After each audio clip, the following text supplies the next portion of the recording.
This is section 6.5, part 3. Factor completely. These are our directions. Factor completely. I look at 81x squared minus 9. Our first step is to factor out a GCF. Is there a number that divides evenly into both 81 and 9? And the answer is yes. Our GCF is 9. So I'm going to factor out a 9 first. 9. Maggie, 9. Factor out a 9 and you get 9x squared minus 1. Okay, so since we had a GCF, that means my answer is not prime. I was able to do something.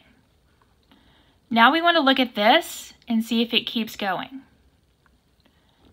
I double check, I don't have another GCF, so this really was the largest thing I could factor out.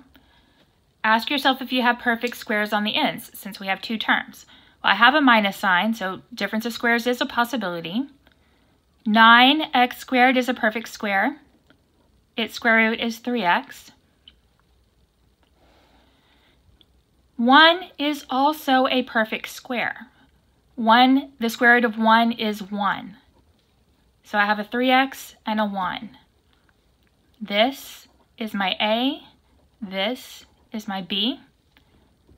The 9 travels down, and you get 3x plus 1 times 3x minus 1.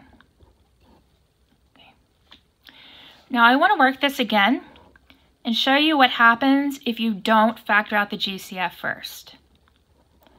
It is still workable, but it's more difficult.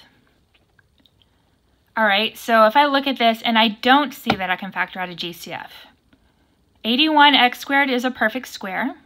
Its square root would be 9x. The square root of 9 is a 3. So this would factor as 9x plus 3 times 9x minus 3. We are always supposed to ask ourselves if we have factored completely. When you look at this, you should notice that you can factor a 3 out of this. If I factor a 3 out of this one, I get 3x plus 1. Now look here, I can also factor a 3 out of this one. And that gives me 3x minus 1. Now I can rearrange my multiplications, and since I can multiply 3 and 3, that gives me the 9. You can get there, but it's harder. You have to deal with bigger numbers. But it is workable. You just always have to remember to ask yourselves, have you gone as far as you can? Okay, so let's look at y to the 4th minus 16.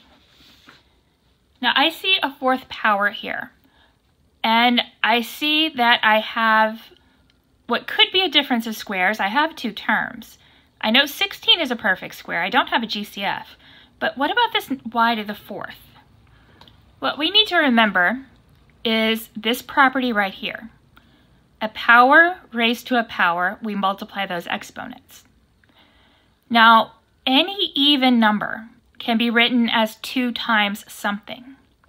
So what I'm going to do is I'm going to take y to the 4th and rewrite it as x squared squared.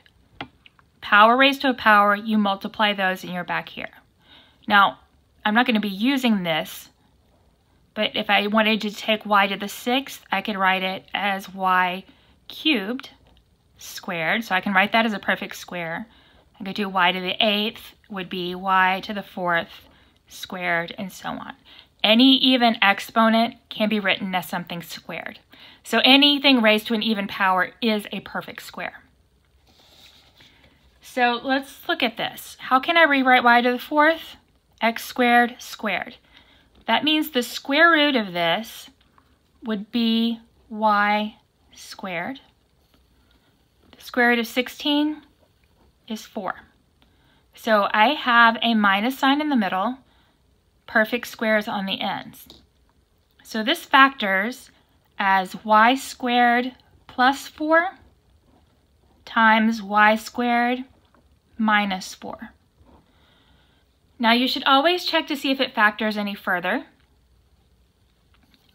And especially when you still have an exponent on your variable, you really want to double check.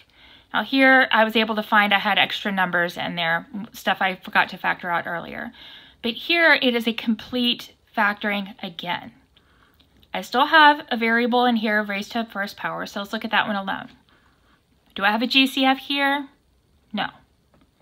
I have two terms, so I check for a difference of squares. Here I have a plus sign in the middle.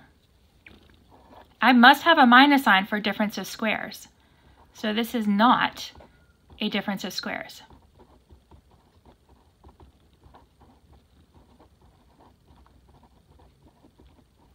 So that means this one doesn't factor any further. But look at this one. This one does have a minus sign in the middle. The square root, this is a perfect square, and the square root of that is y. 4 is also a perfect square. Its square root is 2. So that means this is essentially a traveler, just like the 9 was a traveler up here. This part, this first binomial, comes down without changing. It didn't factor any further. But this one does. It's a difference of squares, so it factors as y plus 2 times y minus 2. And then nothing factors any further.